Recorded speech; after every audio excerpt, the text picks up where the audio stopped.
We recognise the Kaurna people as the custodians of the lands and waters of the Adelaide region and pay our respects to elders past and present.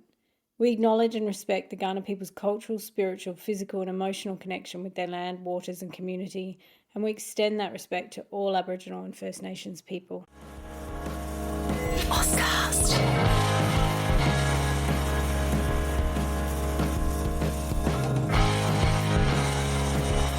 Amy And is a podcast that explores all kinds of bookish things, and that can include some pretty adult content. So please be aware that some of this content will be not safe for work or for young ears, and be careful who's listening when you are.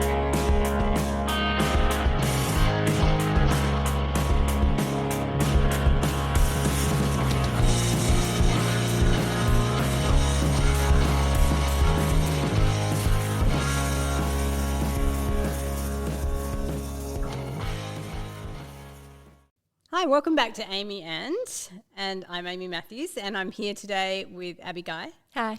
And Millie Heffernan. That's me. And this week we have a very special, extra special guestie, Izzie Duffield. Hi. Only I'm not sure what name to use. I feel like we need to introduce you properly. So Izzie's joining us for our very first episode for Smut Month, which is the month everyone is most excited about. Yeah. And so we're going to be diving into what is smut. Particularly smut in romance is a big thing right now. And we have Izzie here because part of her research is around smut. And also she's a very prolific indie author under multiple names and writes everything from fairly clean to quite smutty, right? Yep. So do you want to tell us a little bit about your names and what you write and who you are? I guess so, yes. My predominant pen name, I guess, is Elizabeth Stevens. You'll find all of my books will have that name on it. And then depending on what else it has in it, it might have another pen name on it. So Elizabeth Stevens is mostly for my YA, and that sort of ranges from very clean to a little bit sexy. And then if it's got EJ Knox on it, then it's usually going to be a sort of contemporary, darker, bully sort of tone, and then that can get quite smutty. So that's dark, smut romance. Yeah, and that's usually sort of high school, college, kind of new adult area. And then Scarlet Knox is sort of a similar vein, but is sort of paranormal stuff. So dark smut, but with vampires and creatures. Yeah, and that sort of tends a bit more towards the urban settings rather than a sort of more fantasy. So it's more paranormally stuff. And then Pippa Langhorne is sort of my more, I guess, contemporary new adult, what you'd sort of consider your typical kind of romance. Yeah, I suppose, and is that for adults. where does that rank on spice rating? It's again probably varies between, it wouldn't be clean, but it would be sort of between spicy to probably quite smutty, depending on how the story goes, what it needs. You actually put me to shame with pseudonyms. You've got more than I have. How do you keep them all straight? It's pretty easy, although there are a couple of books that I'm working on where I'm like, oh, is this an EJ or a Scarlet, or should they do it together? Or it's sort of, imagine that. You can have collabs. Co-authoring with yourself. Yep. So, it's sort of, there are a few that get kind of complicated, but luckily I haven't finished them yet, so I don't have to think about it for a while. But then I have to work out what I'm going to do when I start bringing out actual romanticises. At the moment, which is what you're working on now. It is what I'm working on now. So, and how much sex is in the romanticises you're writing? It again varies, but not on purpose. So, for example, my PhD book, I expected it to be quite smutty, but then I think because I was writing it sort of with a word count in mind, I got to sort of 50,000 words and went, I don't have many words left, and so I sort of went, I just can't go nuts on the smut. Okay, cut back on the sex. Yeah, there's just not space for it. So I tried to put in a few for the key kind of emotional scenes to make them a bit smuttier and a bit sexier. But yeah, for the most part, it was actually a lot less smutty than I wanted it to be. So yeah. All right, so we've kind of dived into the topic there, so I might reel us back. So Izzie, Elizabeth, Pippa, EJ, Scarlet, all the different people are here with us today. So I'm going to rope Abby, Millie in with this conversation too. So romance has always had a big range of sexual content, right? Like they've called it spice ratings or dirty and clean. I kind of hate that. I don't really like clean. I really don't like dirty clean. It gives a connotation that doesn't feel... It's also so binary as well. It is, yeah. Yeah, I that drives me nuts. But what is smut, basically? Because this is a term that's really kind of hit book talk and Bookstagram and romance reading communities use the term smut a lot. Whereas years ago, they might have just talked about spice ratings, but now it's like smut is like this, I guess, identity that people adopt. Like I read smut. I'm a smut reader. There's a lot of merch you can get around smut. So what is smut? Is it different from sex? I think it's different. To my understanding, the term smut actually came from fan fiction culture first, and it's kind of just crept into probably because of I book didn't talk. want to be that person, but yeah, it's taken from fan fiction. Abby, you're that person. Yeah, I'll be that person. Excellent. Yeah, it's a fan fiction term, and my knowledge of it when I was like more active in fan fiction is that it depended on like if you wanted a smutty, like a smut fan fiction, it was just sex. But if you wanted fan fiction with smut, it had more plot. But I could be absolutely. wrong. Yeah, 100%. Yep. yeah. And you wouldn't consider like a scene with a fade to black smut. Yeah. Smut had to be sex on the page. Very explicit. Like how It doesn't have to be super explicit, but the sex has to happen on the page, or the sexy stuff has to happen on the page. If you just fade to black, if you like, and then they kiss passionately, fade to black. That's not smut. It's interesting because our book of the month this month is a Christina Lauren book, and it's one of their early books, and I would class that as smut. But then they're kind of rom-coms, like what was the one they had out last year, Paradise Problem? Yeah. That is more fade to black. So it's really interesting, like you were saying, Izzie, that you've got this range of different names and books. Yeah. There's a huge range of like how you represent sex. Like it can be in the book, but I think it's dependent on characters a lot. As a writer, you kind of go, well, these characters, it doesn't feel right to go like almost sort of erotic on the page. It's just not who they were, who they are, who they'd be. Or, you know, some stories they don't actually have sex for a while. So that is inherently not going to be a smutty book, really. So, yeah, I think it's, for me, very dependent on the characters and the plot. So that's like comes from fan fiction, and then we've talked about writing. I just want to pull apart this idea of the difference between smut and sex. So you've got like the original kind of fan culture, but do you personally, all of you, have in your head an idea? Because I think it's very personal, right, where you draw that line, because it's a spectrum. I've read that it's one of those things where if as a reader, if you see it, you know it. Like you can't really define it, but if you see it, you go, yeah, this is smut. I also wonder, and this is just a first draft thought, so I'm just pulling this out of nowhere, if like, are we opposed to saying that this is a sexy book, or this is a sex book, or because saying it's a sex book has different connotations, right? And then there's erotica as another level as well. So using the term smut kind of, I don't know, categorizes it in a different way. Yeah, I've always seen it as a marketing sort of a term, really. Like it's kind but only because the readers want something, right? Yeah. So the marketing works because the readership is looking for something. And Abby, you just got me thinking when you said that about how people like, and Millie, you said binary. Like I think people like to get really simple with categorizations, right? Like that's that or that. And Izzie, you just mentioned that, you know, the characters determine things. So with, I think romance smut is still delivering the characters and the character arc, but it's delivering something else as well, which is just probably getting off. Yeah. Yeah. Nothing wrong with that if that's what you're looking for in a book. And I think readers are so disappointed when, like you said, Izzie, because it's a marketing tactic, when somebody markets a book as this is so smutty, and then you read it and you're like, well, there's some sex in it. I don't know that I'd describe it as smutty. And again, it might be one of those things where as a reader, if you see it, you know it. Yeah. Because I think the difference between like Christina Lauren's Beautiful Bastard versus Christina Lauren's Paradise Problem, because Paradise Problem had sex on the page, I think the difference is the quantity of sex as well. And then the sex, for me as a reader, the sex that happened in Paradise Problem felt like it was contributing to the advancement of the plot, whereas the sex that happens in, I haven't read Beautiful Bastard yet, I will be this month. Oh, it starts straight away. Yeah, like but from my knowledge of it, there's sex in almost every chapter, or like implied, you know, sex in almost every chapter. And so I think that's driving the plot in a different way, but it's not, it's a different thing. Like there's this book is... The purpose of the scene's different. It's different, yeah. Cool, interesting. Have you got any other thoughts, Millie, about what the difference might be between smut and just representing sex? I agree, I think, with everything that's been said, actually. And that, smut just has a different purpose, because when you are writing fan fiction, because there is a lot of fan fiction that's just plot and actually doesn't have any sex in it. But when you market, which is a weird word to use for fan fiction, when you market your fanfic as smutty, people are expecting some stuff. Yeah. Yeah. Well, I was wondering too if it shares a little bit in common with pornography in that there's just setups to have sex. Like you were saying. A lot of it is like that. Here's the pizza guy. You are writing the most contrived setup so that you can write a specific sex scene, a specific kink, something that somebody's requested in your inbox. Yeah. And it doesn't matter how contrived the setup is as long as you get to whatever that point is.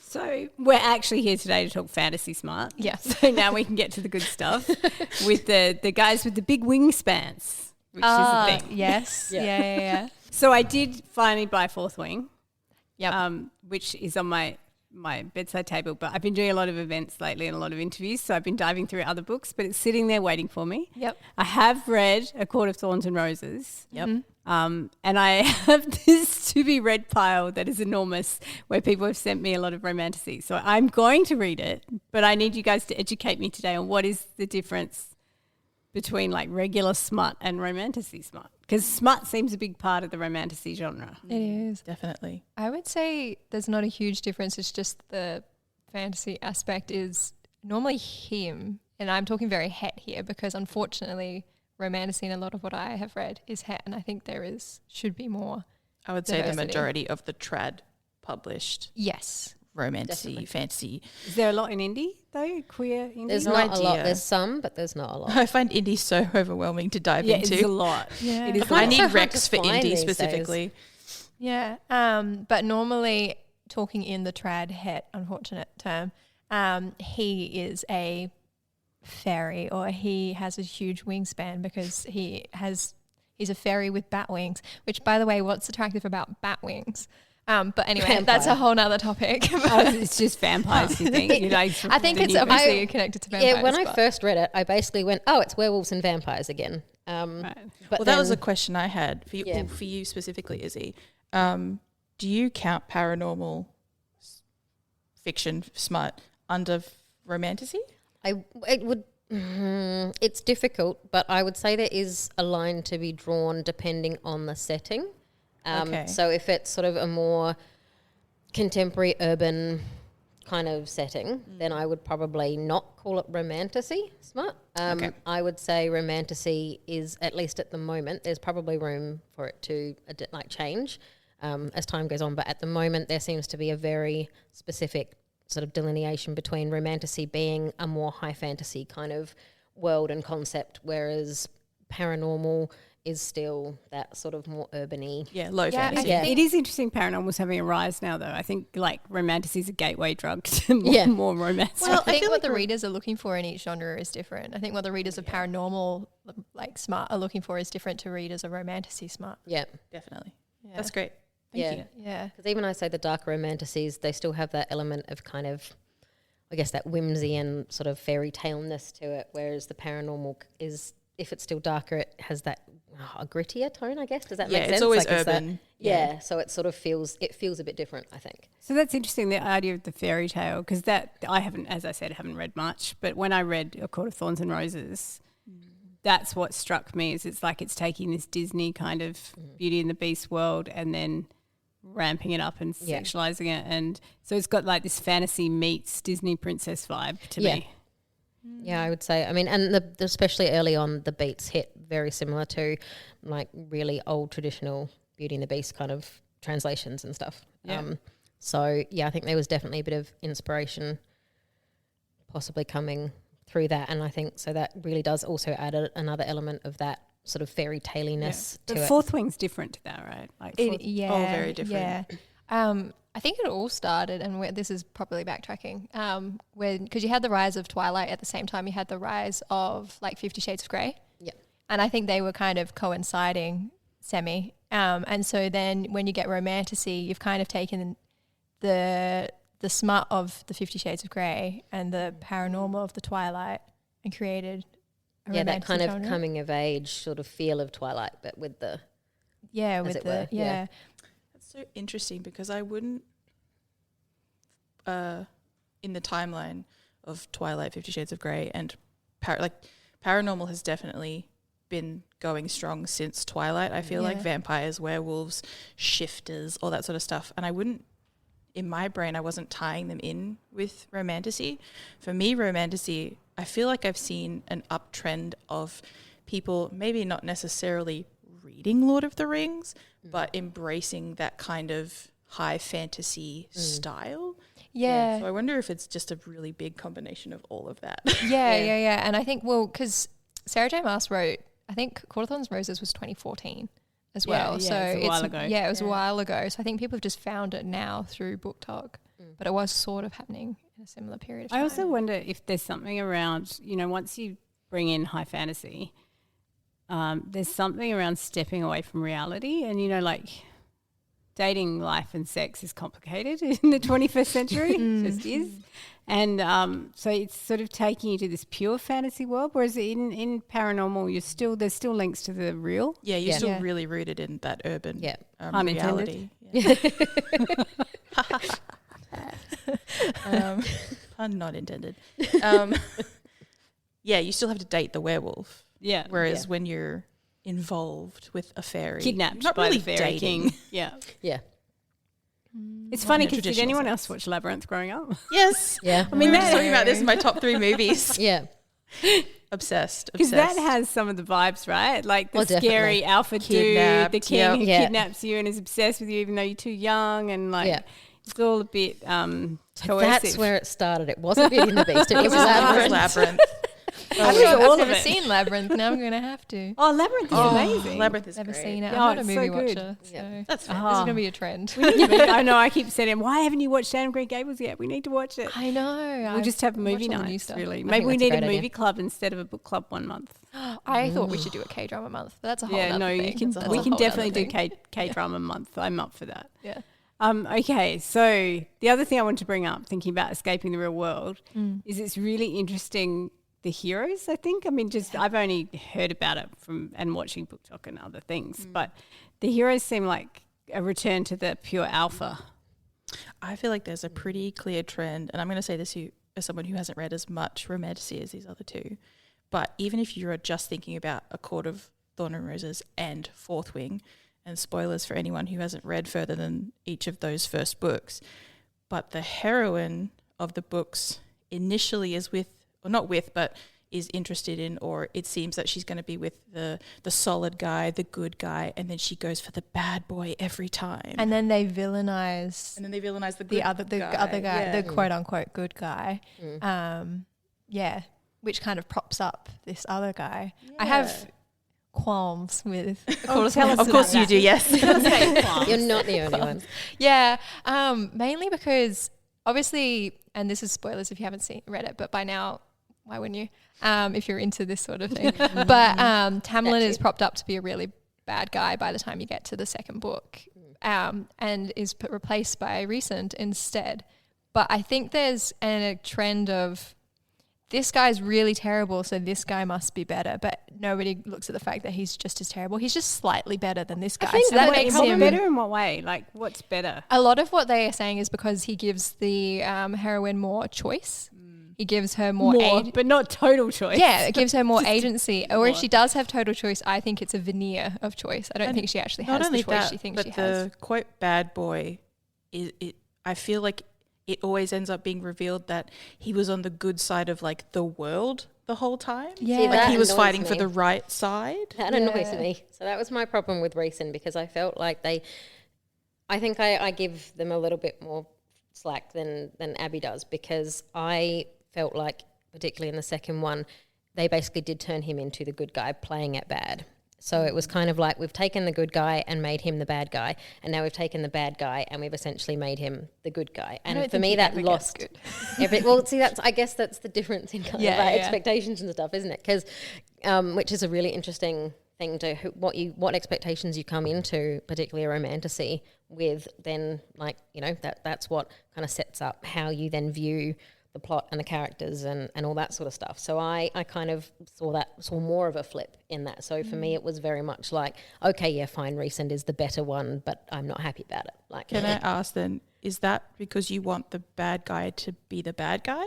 I do. I that's my personal sort of preference. And in terms of, I think I've found, particularly during my PhD, I have discovered that that is what I want out of sort of my perfect dark romantasy hero, is that I don't want him redeemed by the end.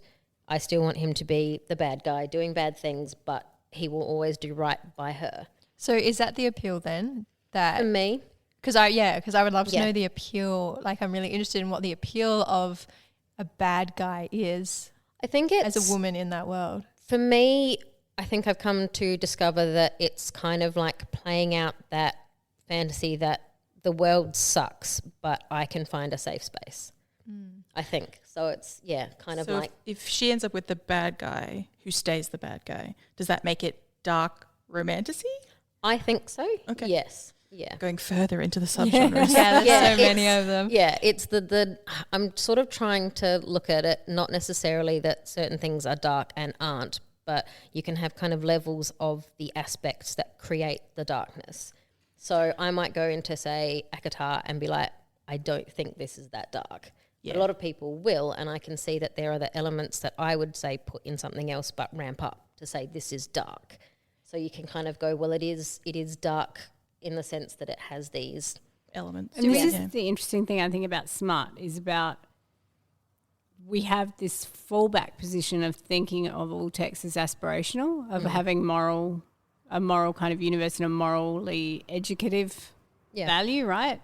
But actually when you come to people's sexual fantasies, they're not always about a morally educative universe, right? Yeah. And people are often sexually attracted to things they would never do in real life. Yes. Yeah. And also, why do all books have to be moral and aspirational? Yeah. Why can't we just read books about bad guys? Books for women. You know, people books for women to be policed to the shit house. I actually think because there's a lot of negativity around Fourth Wing, and I contribute to that. I don't enjoy the book. I don't think it's well written.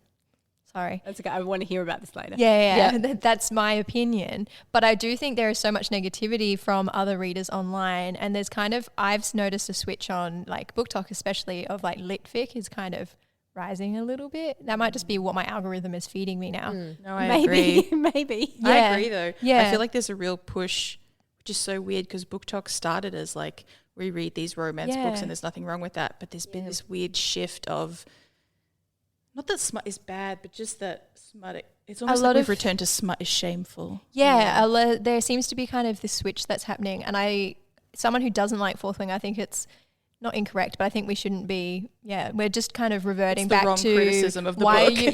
Why are you reading romance and like why you just want a book with spice in it? And it's like, why are we shaming these women for reading all of a sudden again? So many, what's the word? There's so much that caters to men's sexuality. Yeah. Just let women have romance. You can't see a bus drive past without seeing it. Yeah.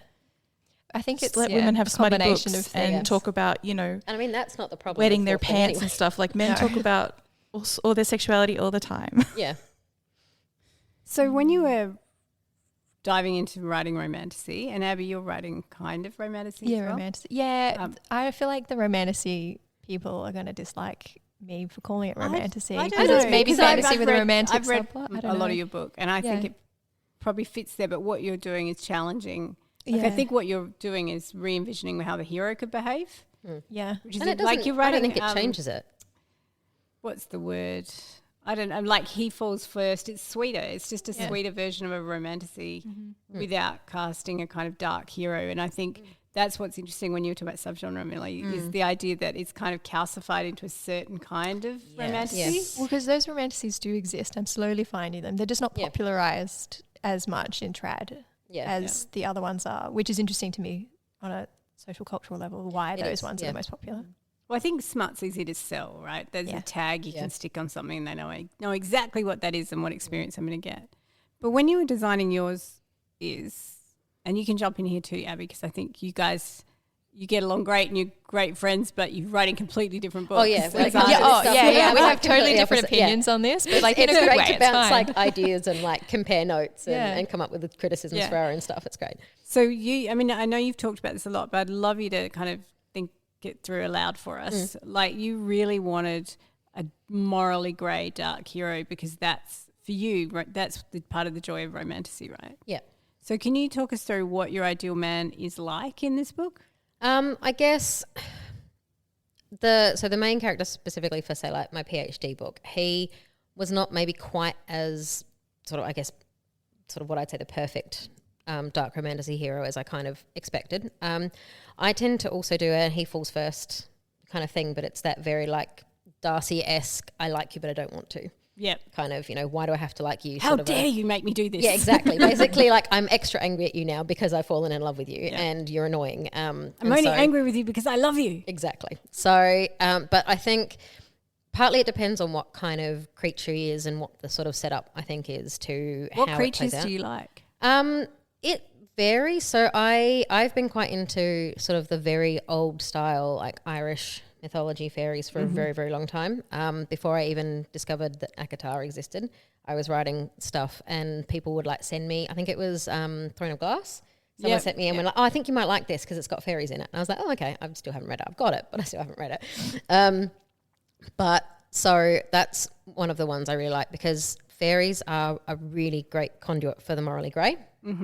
They are creatures of pure whim and they do what they want when they want and they have their own kind of a pre-Christian moral universe. Yeah. And so it's very like, I have this notion of how the world works and who I am in it and therefore my actions follow that. It's a very easy setup to make sure they are consistent characters as well because they don't have to bend to human will, which is really great. And it's fun, I guess, to play with this kind of really old, timeless kind of character with sort of your human counterpart and to explore why would he fall for someone that's, in her 20s. And how does power work there? Because that's a really common trope, right? If you go back to, I don't know, like Twilight or Buffy the Vampire Slayer, is the very ancient, very powerful male and a very young girl who hasn't come into her power yet. And that is a huge cultural fantasy that we revisit all the time. I was going to ask about that. So we've only got a couple of minutes left, but this is one I really wanted Izzie to talk on, is how, like, you're talking about mythical creatures that have, like, powers and wings or whatever, especially with fairies who have all that weird old magic, and you're putting that against usually a mortal girl. Yeah. What does that do to the power imbalance compared to just a regular romance book? Yeah, it can be quite fun to play with in terms of, obviously there are ways that he would magically have powers over her in terms of, like, for example, my PhD book, he literally owns her after he saves her life. So he can physically, mentally make her do basically whatever he wants, whenever he wants. Wild. And so part of that in terms of the shift of power play is that how and when he chooses to use that.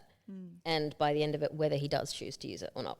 I find in a lot of these as well, and correct me if I'm wrong, but they kind of rise to an equal power. Yeah. I wouldn't call it equal, but in the book it's presented as equal power. I've always looked at it as it's an equal power for, I guess, what the pessimistic woman can expect from the real world. You always make me so depressed with this argument, but please do advance it.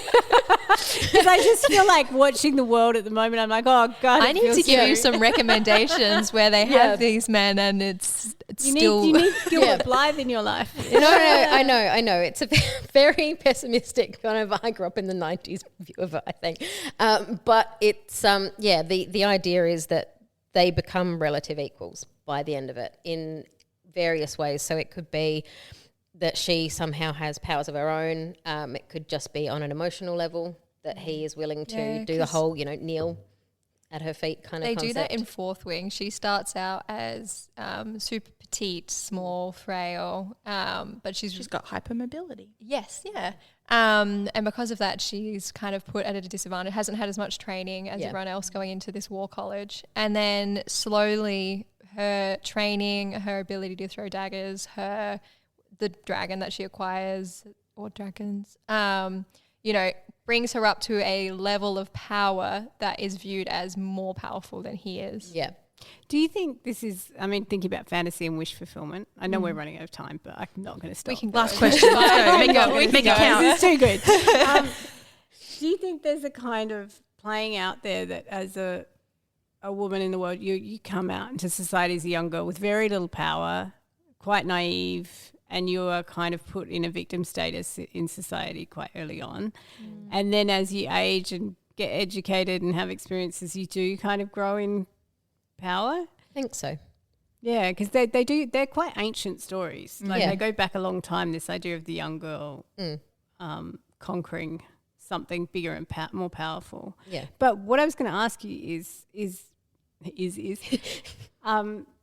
when we say they're almost equals and you say he kneels at her feet, he's granting her equality and he could take that away at any time, right? I think so. And I think part of, for me, what makes it sort of the fantasy sort of wish fulfillment within fiction idea is that he never chooses to rescind it. And that's kind of the, I guess within, like in the real world, that's kind of all the trust you can place on a person anyway, is to say, I trust you not to do this. And so I think that, yes, it is very much a, we've talked about that idea of sort of the proximal power concept. It is, she is powerful because he allows her to be. But then he doesn't take it away. And that's what for me makes it the, that's what I like about it, I guess, is that being able to trust in them and their feelings. Mm-hmm. Okay, so thinking about proximal power, because I think that is really a big thing in dark fantasy and dark romance and any kind of dark smut. Yeah. I think the idea of proximal power where it's usually the man holding all the power in the relationship is fascinating because I'm wondering, can you guys think of any examples? And this is where sapphic romanticy might come in if you know of any. Or just remove the man. Like if you remove the man from the equation. Well, here's the problem. Okay. If you remove the man from the equation, they will tend to, and again, I don't want to generalize because obviously I haven't read every sapphic romantic ever. Yeah. How dare you? But I've read a couple, and all they do is they make one of the women the man. One of the women has all the power. One of the women does the strapping. There's always strapping it. Someone's always got to be strapped. Yeah. Do you know, because I know it might be difficult, a lot of these indie? No, some of these are trad. Oh, wow, okay. I was going to say, do you know who the authors of these are? Like, is it because they're not being written by own voice authors or are own voice authors also perpetuating? Yeah, women who I assume to be sapphic because they write a lot of sapphic books. Yeah. The one I'm thinking of is indie. I can't remember what it's called, but it's that Hades Persephone Yep. adaptation. I just have a gripe with that one, which is why I always think about it. But no, a lot of them are written by women. And I had this when I was looking up sapphic dark romance as well. Same thing. One of the women becomes, quote, the man. Right, so adopts all the kind of masculinities we expect. Yes, so she's the slightly more masculine one. She might have, like, she's the rich one. She's got all the power socially because she's quite masculine. So a lot of the time she'll be with the boys. She'll have a lot of male colleagues and stuff. Oh no! Is that a trope thing too? Like it's writing to what readers are looking for, but if say somebody does want a sapphic romance, and like if we're looking particularly at the smut idea, if it's because that's what they want sapphic smut. That's an interesting thought though, because we often fall back on that's what readers want or that's what readers like, but then I'm often thinking, but that's what we're giving them. Yeah. And if it's because they want the smut, why does the smut have to have that power dynamic? Why does the sex itself have to have that power dynamic in it? I would love to hear if there are any good ones. Yeah, if any of you out there know. Consider. Yeah. No, I'm finding it really difficult because obviously I'm reading quite a lot of romantasy because I'm looking for a different dynamic and I'm finding it difficult. But I will say my research is specific to trad, and so I haven't been able to dip into the indie. Within my kind of area. But I do think there are romantasies that are doing a better job. I really like T. Kingfisher has the Saints of Steel series, and I've read the first one, which is Paladin's Grace. And that has a paladin and a woman who makes perfumes, I believe, like colognes. And that I think does really well with a power dynamic because obviously he's still the huge, like burly paladin man who is violent and can have violent outbursts, but he's not portrayed in that way at all. Like that's his backstory, but he's funny. He knits socks. He gives her socks because that's what he does in his downtime, and that sort of thing. So I think there are some that are doing it well. Emily Wilde's Encyclopedia of Fairies, that's also romantasy. Are these all not just, but are these romantasy not necessarily smut romantasy? Paladin's Grace has like sex scenes in it, but I wouldn't call it smut based on our definition earlier. You know, smut then like linked to these kinds of masculinities, like that there's like if you're talking about strapping in sapphic, like that there is a kind of because sorry to get crass, everyone, but there was a not safe for work. At the beginning. It's smut month, but like the penis is like a big thing in dark smut, or a smut in general. Like it's like still adopting the pornography's idea of the adventure of the penis. Yeah, and it's so weird. Georgia will talk about this next week, but even in some sapphic romances, especially dark romances, they are not considered to have had sex until one of them has penetrated the other with a strap. That's very interesting. Wow. Yeah. Yeah, that's bizarre. I don't know like words that. for that, really. Just reading it thinking like, these are your people. This is your community. What are you saying to them? Yeah, that's interesting. It's like the old Catholic idea of virginity. Yeah, which probably still exists now. Oh yeah, probably. There are my age has been thinking of Bill Clinton with like, I did not have sex with that woman because I don't define that as sex. Yeah. Especially because, not just for sapphics, but there are straight women who can't or prefer not to have penetrative sex. Absolutely, yeah. And are you going to tell me they don't have sex at all? Even though they're doing other things? Yeah. Like what? Come on. I think it's that very social notion of the idea of what sex is, isn't it? It's not...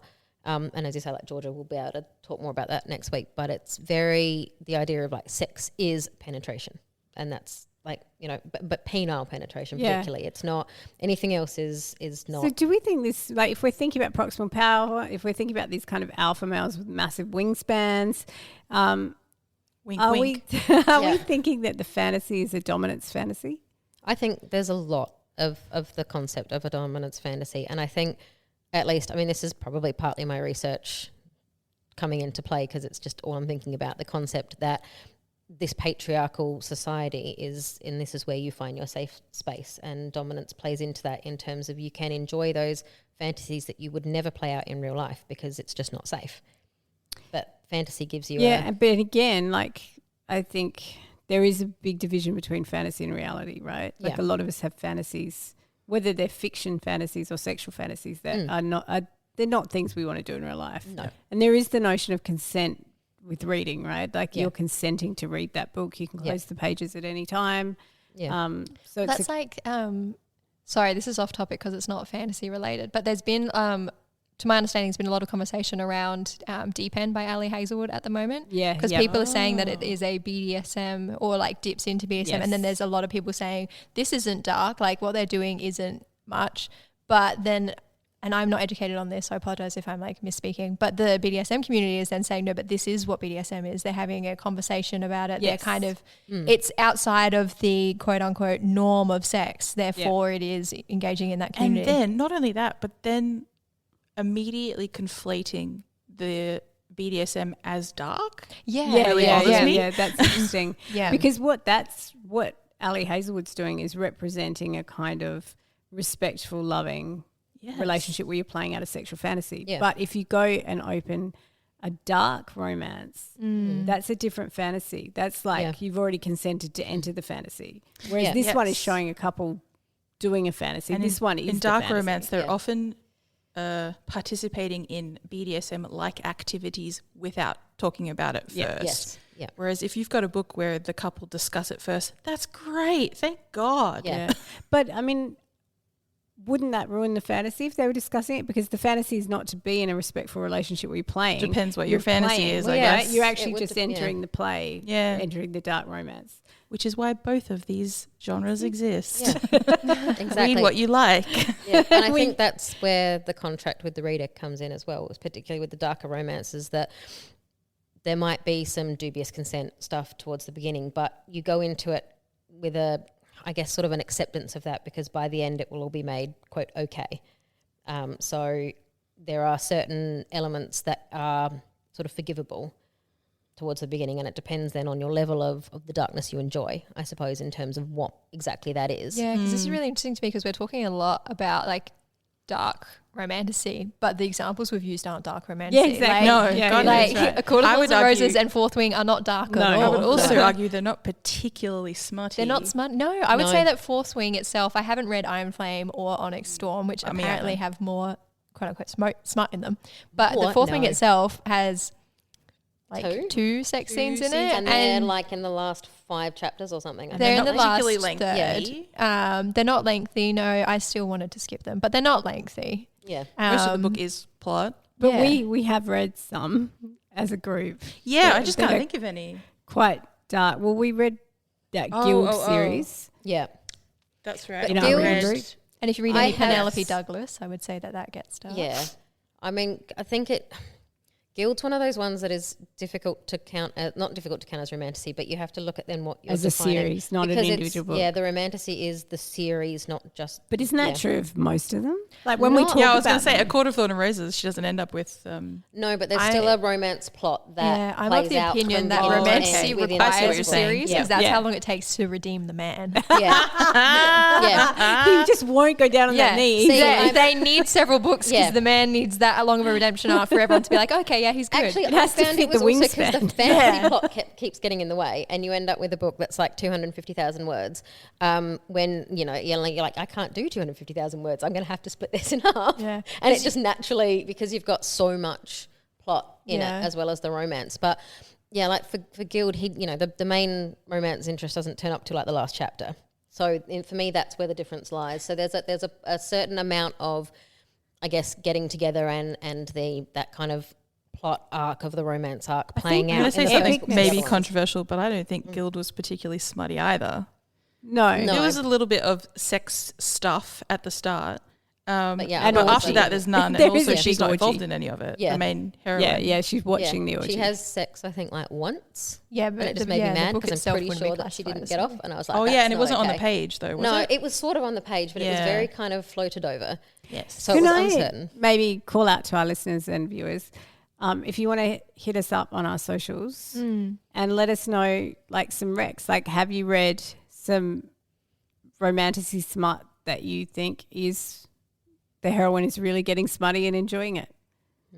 Like not just a little bit of sex, not off the page, but because like we can't read every indie book that's ever been. No. Yeah, and I would really like Rex where, for me personally, where there is that smart, but it doesn't have that dominance of Yeah. once power play. he penetrates her, then Yeah, because I Yeah. am curious about whether it is like, is it a dominance fantasy and can it exist without being a dominance fantasy? Like that's what you're trying to do, Abby, right? It's Yeah. not write a dominance fantasy. yeah, absolutely not. I think the thing is too, a lot of the stories that would have that dynamic are not being marketed as romantasy, so finding them Okay. will be harder. I think the less but sort of why is smutty. that? I think it's because a lot of the people that are, I don't know, but I'm thinking in terms of how I would market books, that it doesn't play into what is already on the market for romantasy as much. So you might instead sort of call it a fantasy with romance in it, or it might be a romance in a fantasy setting, but you wouldn't put the romantasy title onto it because it doesn't feel the same as the others feel. I'm not saying like obviously all writers are thinking that, but I am wondering if there's just a difference in, particularly for the indies, a difference in the marketing in terms of what they see their book as, because if it's not that full sort of darker, smutty alpha hero, perhaps they don't see it as romantasy. Abby, can I ask, are Yes. either of your main characters non-human? No, they're both human. So Oh, that's there you interesting. go. Is it easier to Yeah. write that dynamic when they're both mortal human beings? Does it complicate it? Is it the Yeah, 'cause fantasy element that complicates? Because a lot of the time he becomes I feel like it's like we've gone like Ali Hazelwood has made the biggest, tallest man with the biggest penis. How further can we go? We'll make a werewolf.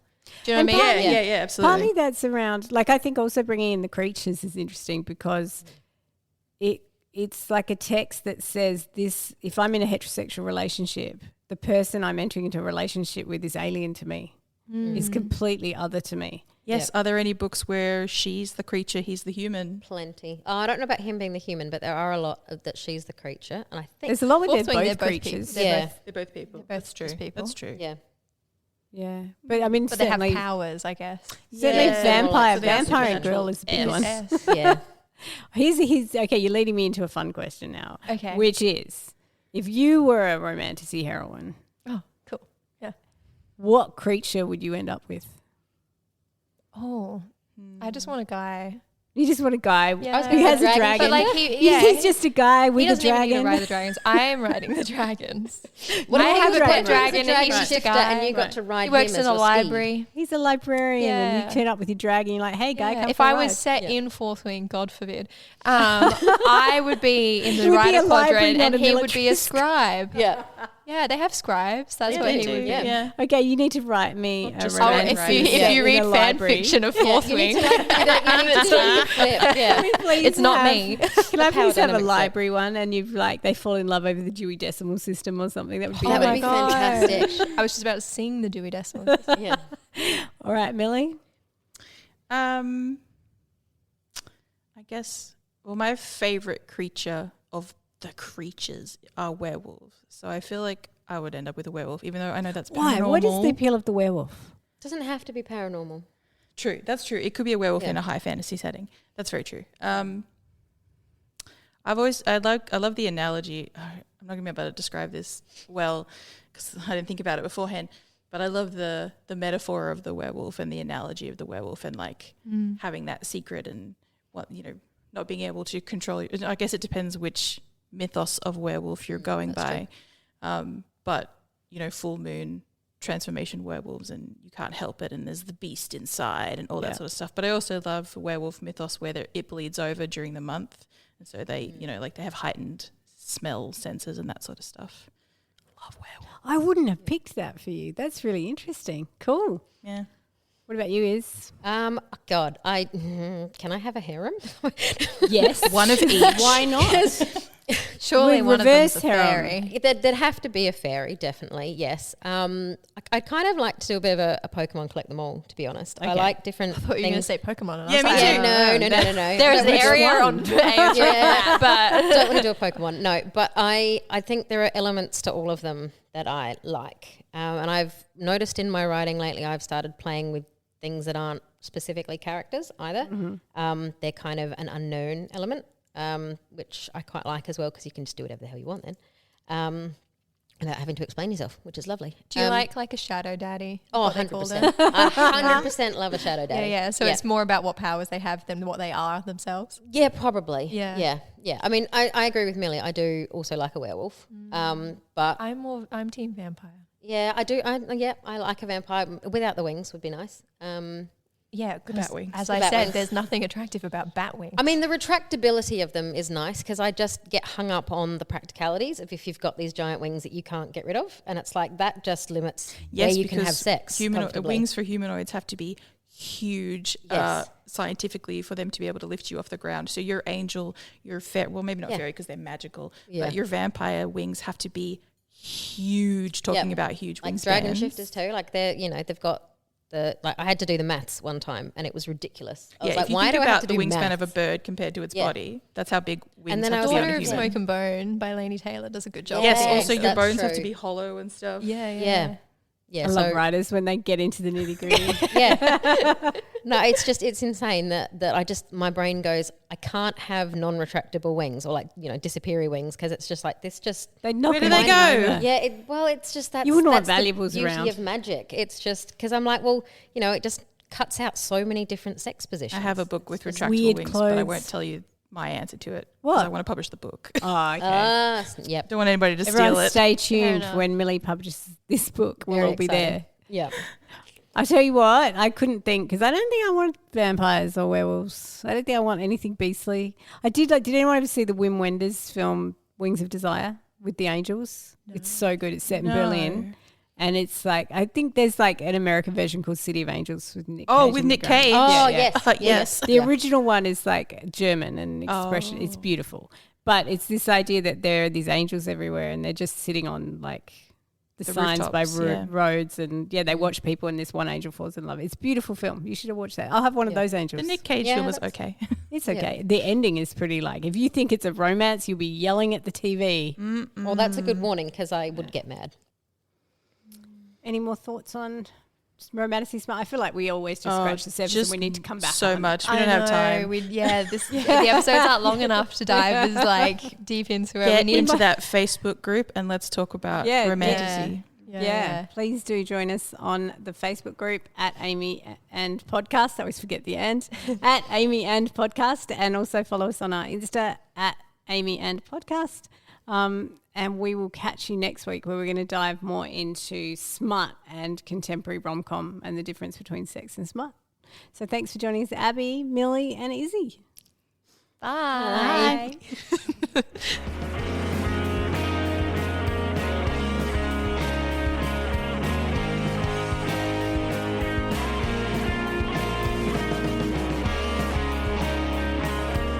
Amy And is hosted by Amy Matthews, Abby Guy, Peyton Hogan, Justina Ashman, Harry Stewart and Millie Heffernan. This podcast is recorded on Gardenland with music by Anthony Wignall and Mass Mysteria.